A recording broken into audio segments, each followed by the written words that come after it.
So we had to do a Okay. little bit of a sound check here, and I really want to welcome Rebecca because we had to do a sound check because Beck is on the other side of the world. It's 8:40 a.m. here. Sorry, there, and it's nearly 5 o'clock here. And I would love to hear your story, and I think lots of people would, to be able to be on the other side of the world and have your salon be naturally you in Palm Beach in Queensland. And you're on the other side of the world. So let's talk about the journey of Beck. Hand Thank you over so to much, you. Marie. Thank you so much. Well, we have been traveling around Sicily for 3 months. And Amazing. when I bought my salon 8 years ago, if you had said to me, you're going to go over to Italy with your 18-month-old son for 3 months and fully step away, I would have laughed at you. So it's definitely been a journey to get here. Like I said, I've had my salon, I think it's 8 years, honestly. I've lost count. I started working there when I was 21 and I'm 37 now. So I've been there for a Time really gets long away. time. Yeah, It yeah. gets away. Yeah, yeah. So I was really lucky to start as a young therapist and got to know the business. And eventually, my mentor and salon owner decided to sell. So I stepped up. I never thought that I was going to own my own business, but I didn't want to leave and the opportunity was there. And I'm so glad that I Yeah. did. Um, the early few years of salon ownership, my goodness, what a steep learning curve. There's so I many can tell learnings, isn't you, there? oh my gosh, recruitment has been my biggest lesson. Some of the decisions I made in those early days, my goodness, there was a lot of learnings to have. Um, and I think by the time we got to COVID, I knew there was another level to go to. And, I was Mm. working 5 days a week, and then I would be doing the ordering on a Saturday afternoon, or I would go in, on my day off to do the ordering. And I was always doing admin. Like there was so Yeah. much that needed to be done for the business. And because I'd bought an established business, I had actually outsourced quite a bit already. I've never done my own accounting or book work. I've always had someone manage our social media. So I think for a business owner, actually, I wasn't doing as much as what some people were, but still, I was completely consumed by my business. And I knew that there was more opportunities and more yeah, just another level to go to in terms Yeah. of profitability and freedom and lifestyle. And I guess after COVID, I was just tapped out. I was like, I Yeah. can't keep going the way that I am. So many So that people was the were. time. Mm, It was, mm, yeah, it was, I mm. guess it just made everyone reassess. Um, so that's when I decided to do business coaching because I felt like because I had been at the salon for so long and I knew the business so well, in a way I was blinkered because I hadn't been exposed to other businesses. And I'm someone who I like a lot of dependability and regularity. Sometimes I can get a bit closed off to new ideas. So I wanted to work with a coach who would look at my business with a fresh perspective and give me some tools that I'd never been to business school. I didn't know how to run a business. I just took over from what the previous salon owner was Yeah, doing. that's right. And most of Um, us know how to do a facial, but it's often the business side of it. It's you feel like your hands are tied. Like it's how do you yeah, manage all of that? Yeah. What are some of the things that you outsourced? I'd love to know. And it might have been what the previous owner did, but what did you outsource? Bookkeeping? What else? yeah, the bookkeeping and accounting. I'm Mm, hopeless with numbers. So I mm, just straight away, I was like, I'm not doing it. It's just not mm. going to be worthwhile. Yeah. The social media management, again, it's just not my niche and Hmm. it's just so time consuming. And I didn't really have a passion for it. So I wanted to outsource that. Mm. Um, that's probably the two main big ones that I can think of, really. I mean, my husband's been incredible with helping me with the technology side of things and Great. salon maintenance, that kind of stuff. Any renovations, I've been fortunate that we've been able to have builders, and I haven't had to do all of that hands on because again, it's just not my strong suit. And that's the joy of buying an established business that was already profitable is that I had, that breathing room to allow other Yeah. people to do those Yeah. things for me. Yeah, So that was absolutely. And, amazing. and and when it comes to sort of thinking about you've outsourced that, and you said at the start, team have been a challenge for you, maybe to employ them or find them or whatever it might be. You now have a pretty strong team of therapists that work for you that's allow you. At what point did you come off the floor? Because I know you mentioned earlier to me when we before we got on, it was about you come off the floor. When was that? Um, it was, I'm trying to think when our son was born. I think it was April 23 was when I had my last Yeah. official day. Hmm. So when I started my business coaching, I needed to drop some hours to have time to work on the business. So that was kind Yeah. of the first step of like, okay, we need to reduce your days. Hmm. So I went from working, basically 6 days a week, whether I was in the salon or not, down to about four. And then I just slowly pulled back. That was something that Jay really helped me with, is that, Yeah. I think it was about 6 months out from my baby being born. And he said, okay, we need a plan. Like, you need dates. Pull You, back. you need Yeah. something tangible that you can really start to put those things into place. So the the Christmas before my son Hugh was born, I hired my own replacement so that I would have a lot of time. I had about 5 months to, really train her up. It was to fill my gap, I suppose. My clients Yes. went to more established therapists, and I have an incredible manager who's worked with me for 7 years. So of course she took a lot of my clients, but we needed another body in the salon to take on my Mm. hours. So that's why I took on, her name's Charisma. Yeah, I think it was about October. We Hmm. made sure she was really comfortable, really well trained so that she could catch the overflow. And that allowed Emily to take on some of my clientele and a few of the other therapists as well. They Mm. didn't all go to one person. And I think How, mm. that I was was a going to learning that say, I'd had. You sort of mm, think, well, I'll swap myself out, but the clients don't want to just go to the new girl. that's what I was So, going to ask. And how did your clients manage that, and how did the team take mm, that all on board? So how was that? How did you manage that process? but that was another really great strategy that Jay gave me, is we put together a spreadsheet, of all the clients that I would see month after month after month. Hmm. Because Emily and I have worked so closely together, a lot of them knew her already. So there were particular ones that I knew would want to see Emily. And then there was others that I just put them to a more senior member of the team, or I would think about their personalities or things that they had in common. I tried to match them up with someone who I knew they would gel with. And Emily has a whole column of her own clients, so she could only Yeah. take on a certain percentage of mine. So we did have to spread it over the team. And you know what? Some of those people that I put with actually didn't like the therapist that I'd elected for them. So then we had to, you know what I mean? Like you Yeah. have these plans in place. And I was like, oh, yes, Ali will love Bridget. They're a great match. And then Ali went to Bridget and she was like, oh, I actually wasn't that happy. So then you've got to find someone else. So, It's like a it's, dating site. You had to work out which yeah, it one's going to be literally matched with. is. Yeah, Yeah. absolutely. But it was a gradual thing. We once we had the list of clients and I had decided, okay, this person is going to go with Bridget or whoever it might have Mm. been, then I did a meet and greet. So Bridget would come in the Yeah. room. This is how we do Alison's eyebrows. This is the color we used. So they could meet and see her face and feel her touch. And it Yeah. was it was gradual. So I didn't Yeah. just go from doing 4 days a week to none. It was No. four, and then four and a half, sorry, 3.5, then three, then two, then Mm. one. So by the Mm. time, I think it was about 5 weeks before my son was due, I was off the Yep. floor completely. There was a boatload of stuff that still needed to be done in the back end.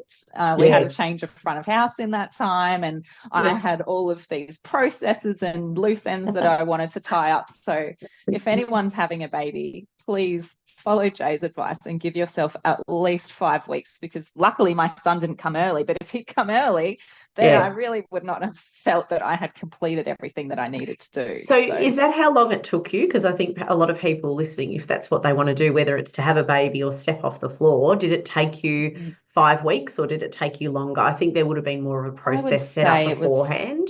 yeah, at least 3 months, I would say. Jay Mm. and I had that meeting sort of January. But like I Yes. said, I hired Charisma before Christmas because I knew that I needed to really allow her to get comfortable to Yes. ease the stress on the rest of the team. So, but I'm Yeah. a very slow moving person as well. I like No, to take my I, time and I like to follow the process. So if someone makes a decision, they could do it sooner. We yeah. didn't do the client meet and greets until the client's second last appointment. So real, I mean, you Yeah. could do it in a 2 to 3 month period, but for me, it made me feel more comfortable to give myself time. So Well, it it's puts the down to the care factor. individual. Yeah, and it puts the care Yeah. factor on the handover from, that therapist as you to the other therapist. And if it didn't work, it's allowed you to have more time. Mm, Yeah, mm. so that's really good. And then coming off the floor, so there's a reason because you had your beautiful boy. And then what happened then? So did you go back after mat leave, or like were you in after 2 months or doing meetings, or did your team leader have it all sorted? I'm really fortunate that Emily really wanted me to have a good block of time with Hugh. Her dad is self-employed, and so she's seen all of the trials and tribulations of being self-employed. And she's been really generous to me. So I think it was about 6 weeks that I really didn't have anything to do with the salon. She obviously Wow. knew sort of as he was born. I was like, okay, I'm going dark. I just need to figure out this mum thing. I'm not sleeping. It's a big change. So I Mm. think it was about 5 or 6 weeks, and we were very fortunate that he slept well. So after 6 weeks, I was sort of ready to just, hey guys, what's happening? I think we started with a monthly meeting, and then it went to 2 weekly meetings. And they would just contact me if they needed me. Yeah, In that yeah. first 6 weeks, I said to Emily, if something big happens and you Mm. really need me, you can go through my husband, because you Mm. don't know what I'm going to be dealing with in that time. And if you're worried about disturbing us and you really need to contact me, you can say Mm. to Luke, hey, this has happened, tell Beck at the right moment. But we didn't Yeah. need to do that. It was Sounds just like, a yeah. contingency plan.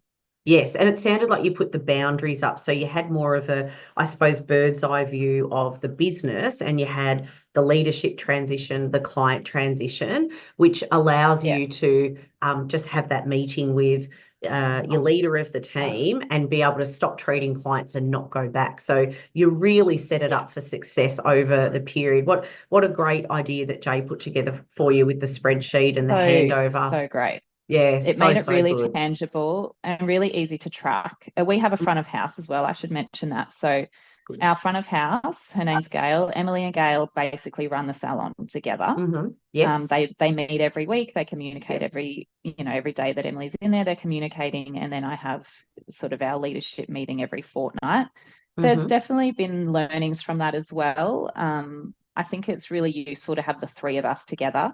At the start Yes. of mat leave, there was a bit of bouncing around where I'd talk to Gail, and then Gail would talk to Emily, and then Emily would talk to me, and so they weren't getting sort of real time Mm. information. They weren't sure who had the most up to date information. So Yeah. Yep. it was a big change. There was things that worked and didn't work, Yep. but I'm lucky that I have a huge amount of trust in Emily, and she's a very generous person. Mm. So Yep. she gave me those boundaries and held them. Good. So I was never worried that she was going to be calling me about, oh, we're out of wax strips, or we've had this complaint. You know what I mean? Like, I knew she wouldn't contact me unless 100%. she absolutely needed to, and Gail's much the same. So Mm. I was Yeah. Yeah. Yeah. fortunate in that way that I've got the right people around me. And Yeah. they depend on each other, and they've been given the time. We had to allocate admin hours to Emily. She Mm. goes through our financials every week, and she Mm. plans our one-on-ones. So we Mm. had to give her, because she's a therapist as well. So she has blocked out time, 4 hours every week on a Monday. She does her admin stuff to set up her own week.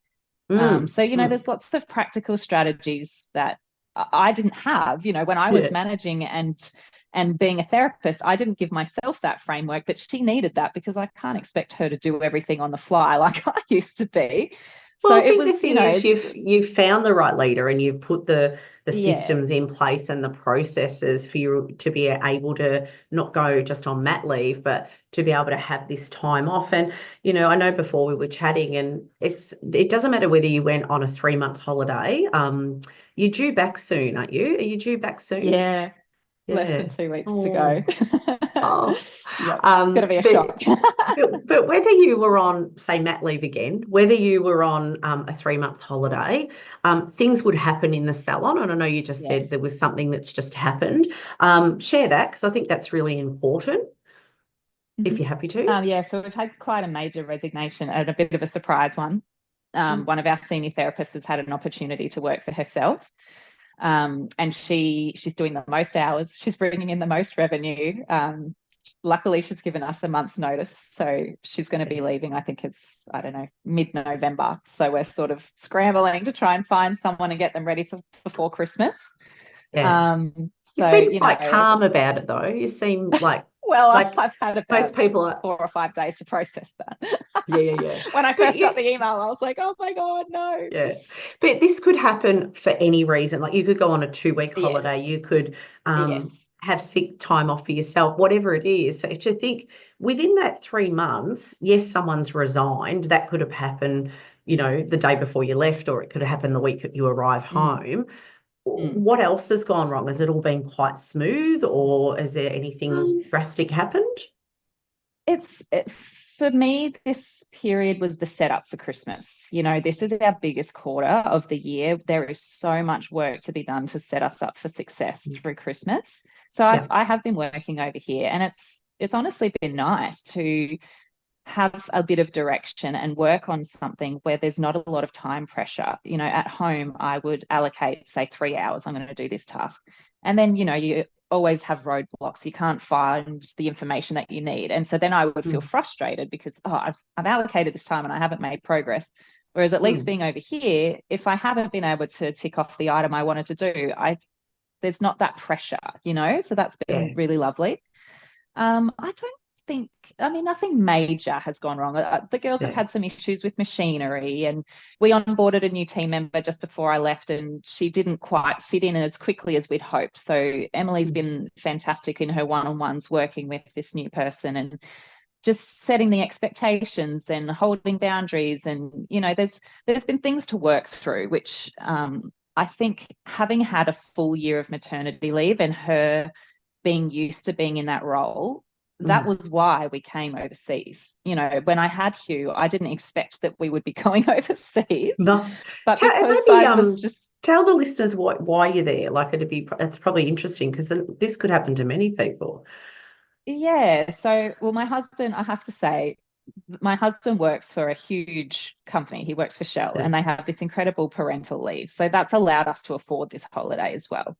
And so he gets allocated 4 months of parental leave Mm. per child, I might add. And a So few he took more. six. I know, he's ready for number two. He wants another holiday. Um, so he took 6 weeks off when Hugh was born, and that was amazing to have that time. But then we still had this huge block of time. And we talked Wow. about lots of different things. Do I go back? Do we travel around Australia? We weren't really sure what we were going to do with that time. And a few Yeah. other guys in his team also had kids within the same time period. So the window of time kind of got pushed back. And so by the time he was able to take that 3 months off, Hugh was Mm. 15 months old. Yep. And by then I've been out of work for a year. I'm like, well, why would I go back? No. Really? Well, it seems a bit stupid for him to be at home with our baby and I'm going back to work when I don't really need to be. So No. then we started thinking, okay, do we want to travel around Australia and what do we want to do with this time? And it's always been a dream of mine to live overseas. And so we just thought, this is a golden opportunity. When do you ever get paid to live overseas? And I Mm. know that I have someone that I can trust to run my business. It's just the perfect opportunity to do it. So that was It's why we decided to do it. Yeah, it's absolutely gold, and I think you wouldn't not run with it. Like I think it's a fantastic opportunity. It's not. I think it's also not often that you get to travel with your partner for that long period because either Yeah, one of yeah, you are at work, or yes, one's at home with the kids, or you're running two yeah. businesses, or two busy work lives. So well done. Like I think it is absolutely massive. I know you'll find a new team member, the one that's finishing up. It's in hindsight, it's a minimal amount of things to go wrong to be able to take three Yes, months off, to be able to travel overseas. Yes, you can jump on your laptop. thank you for doing this podcast while you're still there. But I was actually hoping you were on a boat somewhere in the middle of those I know. beautiful I wanted to give you a moons. really nice island backdrop, but we're back on the mainland. I think we've seen plenty on socials that have been I just know. stunning. Yeah, like postcards, aren't they? That water's so blue. Ah, incredible. Yeah, Incredible. yeah. I'm It's been sure you've. wonderful. And it's Mm, mm. it's been a really nice time for him to have with our son, but for us to be together. And also, we still had to do some work while he's been logging in and he's been doing some study. And, but it's nice because we have so much time here that you don't feel like you're missing out by having to have those connections to work. And it's been a really good balance. So, Yeah, well, you just do it in your time, don't you? There's no time yeah, restraints. Yeah, it's so good. yeah. Well, well done. I bet you're thinking about when could we do this again, or when can we book such a trip away. Thank you for sharing it with our listeners. It's been absolutely amazing chatting with you today. And if you like this episode, love listening to our podcast, like us so that we can give you more and more episodes just like this one. Thanks, Beck. Beautiful. Thanks for having me, Marie. Pleasure.